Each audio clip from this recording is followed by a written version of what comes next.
प्रभु तेरी वाणी जीवन की रोटी, नैनों की ज्योति अंधेरा मिटाती।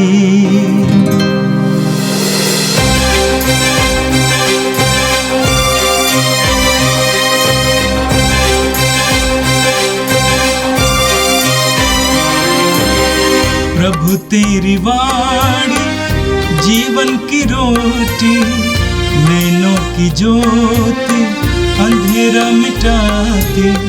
प्रभु तेरी वाणी जीवन की रोटी, नैनों की ज्योति अंधेरा मिटाती। वाणी वाणी वाणी वाणी वाणी पवित्र है, शाश्वत है, जीवन का मन्ना है। 6 जून सोमवार। पहला पाठ प्रेरित चरित्र अध्याय 1 पद संख्या 12 से 14। यीशु के स्वर्गारोहण के बाद प्रेरित जैतून नामक पहाड़ से लौटे। यह पहाड़ यरूशलेम के निकट विश्राम दिवस की यात्रा की दूरी पर है। नगर पहुंचकर वे अटारी पर चढ़े जहां वे ठहरे हुए थे। वे थे पेत्रुस तथा यूहन, याकूब तथा अंद्रेयस, फिलिप तथा थोमस, बर्थोलोमी तथा मती, अल्फाई का पुत्र याकूब तथा सीमोन जो उत्साही कहलाता था, और याकूब का पुत्र यूदस। ये सब एक हृदय होकर नारियों, यीशु की माता मरियम तथा उसके भाइयों के साथ प्रार्थना में लगे रहते थे। यह प्रभु की वाणी है। संत यूहन के अनुसार पवित्र सुसमाचार अध्याय 19 वाक्य 25 से 34 तक। ईसा की माता, उसकी बहन क्लोपस की पत्नी मरियम और मरियम मगदलेना उनके क्रूस के पास खड़ी थीं। ईसा ने अपनी माता को और उनके पास अपने उस शिष्य को जिसे वो प्यार करते थे देखा। उन्होंने अपनी माता से कहा, भद्रे, ये आपका पुत्र है। इसके बाद उन्होंने शिष्य से कहा, यह तुम्हारी माता है। उस समय से उस शिष्य ने उसे अपने यहां आश्रय दिया। तब ईसा ने यह जानकर कि अब सब कुछ पूरा हो चुका है, धर्म ग्रंथ का लेख पूरा करने के लिए उद्देश्य से कहा, मैं प्यासा हूं। वहां खट्टी अंगूरी से भरा एक पात्र रखा हुआ था। लोगों ने उसमें एक पनसोक्ता डुबाया और उसे जूफे की डंडी पर रखकर ईसा के मुख से लगा दिया। ईसा ने खट्टी अंगूरी चख कर कहा, सब पूरा हो चुका है, और सिर झुकाकर प्राण त्याग दिए। वह तैयारी का दिन था। यहूदी यह नहीं चाहते थे कि शव विश्राम के दिन क्रूस पर रह जाएं, क्योंकि उस विश्राम के दिन बड़ा त्योहार पड़ता था। उन्होंने पिलातुस से निवेदन किया कि उनकी टांगें तोड़ दी जाएं और शव हटा दिए जाएं। इसलिए सैनिकों ने आकर ईसा के साथ क्रूस पर चढ़ाए हुए पहले व्यक्ति की टांगें तोड़ दी, फिर दूसरे की। जब उन्होंने ईसा के पास आकर देखा कि वह मर चुके हैं, तो उन्होंने उनकी टांगें नहीं तोड़ी। लेकिन एक सैनिक ने उनकी बगल में भाला मारा और उसमें से तुरंत रक्त और जल बह निकला। ये प्रभु का दिव्य सुसमाचार है। क्रिस्त प्रभु की जय। मेरे प्रिय भाई और बहनों, आज के इस पवित्र दिन के लिए हम प्रभु को धन्यवाद दें, और प्रभु को धन्यवाद दें कि प्रतिदिन आपको वचन सुनने का मौका मिल रहा है। कई भाई बहनों ने मुझसे कहा कि वे प्रतिदिन 5 बजे उठकर रोज की रोटी में शामिल होते हैं, सहभागी होते हैं, और उसके द्वारा उनके जीवन में कितनी आशीषें होती हैं। दिन का प्रारंभ प्रभु के पवित्र वचन को सुनकर और प्रार्थना के द्वारा किया जाए तो कितना अच्छा होता है। एक भाई ने कहा कि वो तो मेरे दिन के लिए एक खुराक है जो पूरे दिन में काम देता है। प्रभु को धन्यवाद दीजिए इसके लिए, और प्रार्थना कीजिए कि इस तरह के कार्यक्रम न केवल हम लोग और अन्य लोग भी जारी रख सके। आज हम माँ मरियम का एक बहुत बड़ा पर्व मनाते हैं। कलीसिया की माँ मरियम का पर्व मनाते हैं। हम क्यों माता मरियम का पर्व बार बार मनाते हैं? एक कारण है, क्योंकि वो सबसे महान मसीही हैं, सबसे आदर्शपूर्ण मसीही हैं और सबसे पहली मसीही हैं। उन्होंने ईश्वर से वचन ग्रहण किया, अपने में धारण किया, उस वचन को जन्म दिया, बाहर आने दिया और उस वचन का पूरी तरह से साथ दिया, यहाँ तक कि क्रूस के नीचे तक साथ दिया। इसीलिए माँ मरियम, यीशु की माँ मरियम हम सब के लिए सबसे बड़ी आदर्श है। यीशु के बाद माँ मरियम तो नारी थी, मनुष्य थी। हम मनुष्यों के लिए सबसे बड़ी आदर्श मनुष्य माँ मरियम है। आज के पहले पाठ में आपने सुना उत्पत्ति ग्रंथ अध्याय 3 से, आदम और हेवा ने पाप किया।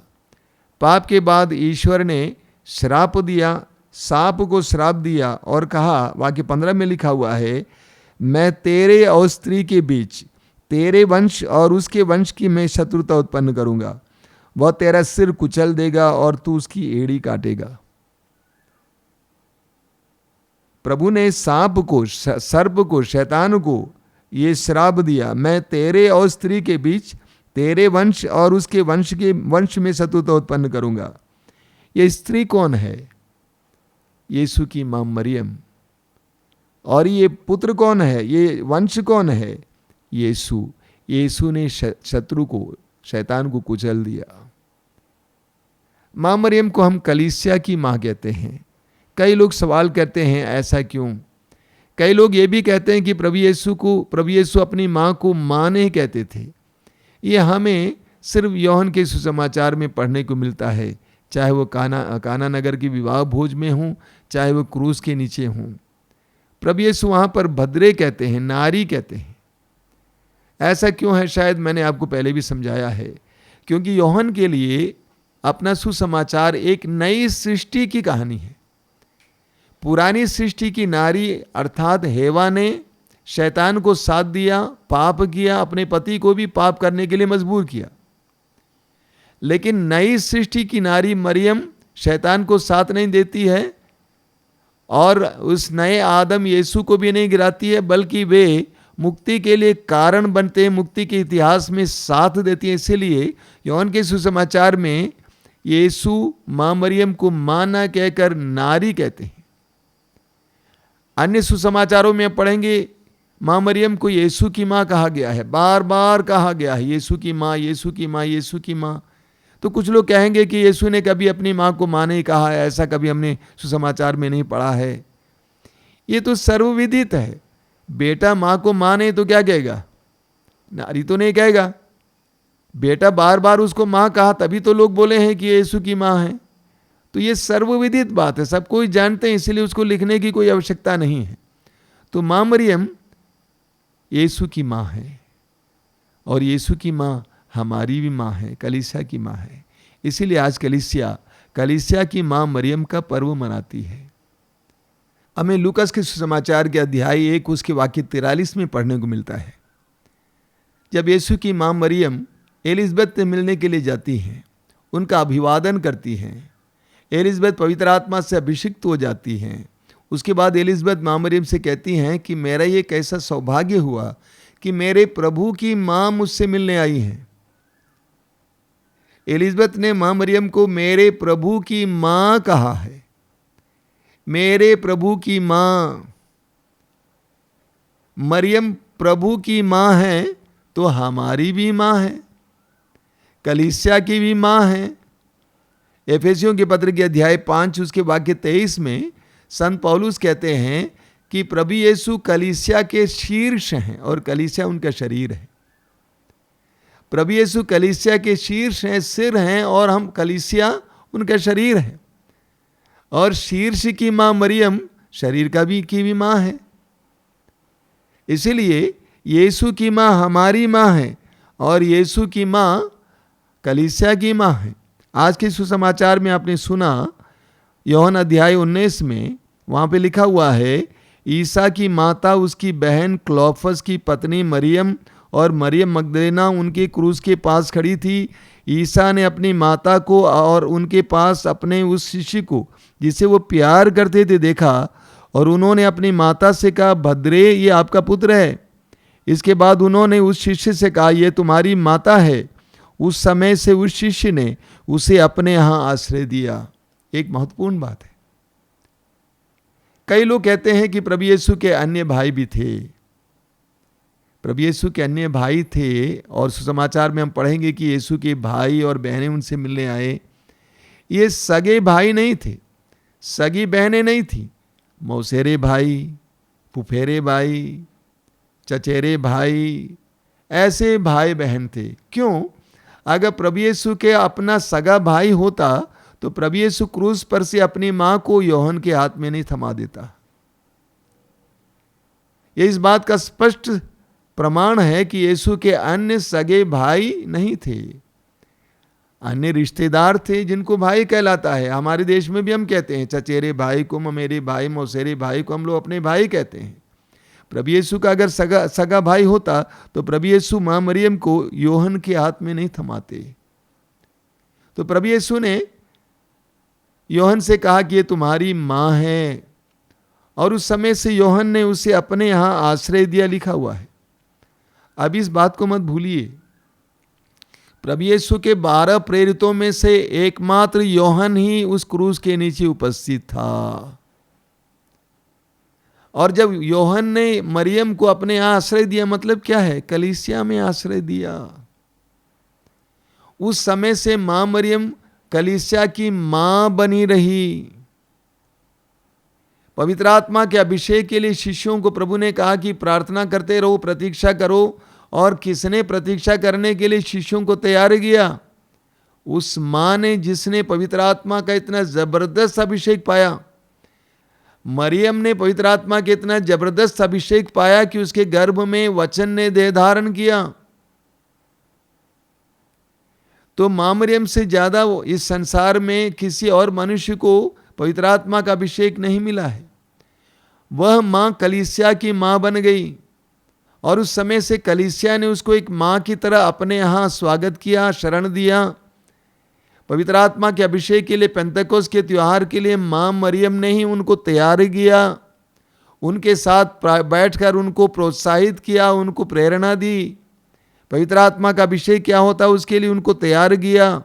तो इसीलिए मां मरियम को हम कलीसिया की मां कहते हैं। मां मरियम कलीसिया की मां है, वो कलीसिया के साथ है, वो कलीसिया के लिए प्रार्थना करती रहती है। वो अपने पुत्र के सानिध्य में है स्वर्ग में, और कलीसिया के लिए प्रार्थना करती रहती है। वो कलीसिया की मां है। तो आज हम एक महान पर्व मनाते हैं, माता मरियम को कलीसिया की मां के रूप में। आज हर विश्वासी को स्वीकार करना है कि प्रभु की मां मेरी मां है, यीशु की मां मेरी मां है। जिस तरह काना नगर के विवाह भोज में उस परिवार की कमी को अपने पुत्र के सामने उस मां ने रखा, उसी तरह वो मां हमारी भी आवश्यकताओं को अपने पुत्र के सामने रखती रहेगी। इसीलिए मां मरियम की मध्यस्थता मांगी जाती है। हम मां मरियम की आराधना नहीं करते, ना ही करनी चाहिए, क्योंकि वो तो मनुष्य थी, बल्कि हम उनकी मध्यस्थता मांगते। हम कहते हैं मां हमारे लिए प्रार्थना कीजिए, अपने पुत्र के सामने इस बात को रखिए। मां मरियम कलीसिया की मां है, और सदा कलीसिया के उत्थान के लिए, विकास के लिए, ईश्वर की ओर अग्रसर होने के लिए, आगे बढ़ने के लिए निरंतर प्रार्थना करती रहती है। यही कारण है कि जहाँ कहीं भी मां मरियम का दर्शन हुआ, चाहे वो फातिमा में हो, लूर्द में हो, वहाँ पर मां मरियम ने कलीसिया के लिए प्रार्थना के लिए बताया, ताकि कलीसिया यीशु के वास्तविक शरीर के रूप में रहें, पवित्र रहें, कलीसिया यीशु के साथ जुड़ी रहें। आज हम विशेष करके कलीसिया के लिए प्रार्थना करेंगे कि माता मरियम का अनुकरण करते हुए कलीसिया, हम सभी विश्वासियों का समुदाय यीशु से बराबर जुड़े रहें, और मां मरियम की विशेष मध्यस्थता मांगे कि मां हमें भी यीशु के सही शिष्य बने रहने की कृपा दीजिए। इसके लिए प्रार्थना कीजिए। मां, हे प्रभु यीशु, इन वचनों को सुनने वाले मेरे भाई बहनों को आशीर्वाद दीजिए। आज का संपूर्ण दिन माता मरियम की विशेष मध्यस्थता द्वारा प्रभु के अनुग्रह और कृपाएं उन्हें प्राप्त हों। हमारी इस प्रार्थना को ग्रहण कर, आमीन। प्रभु तेरी वाणी जीवन की रोटी, नैनों की ज्योति अंधेरा मिटाती, वाणी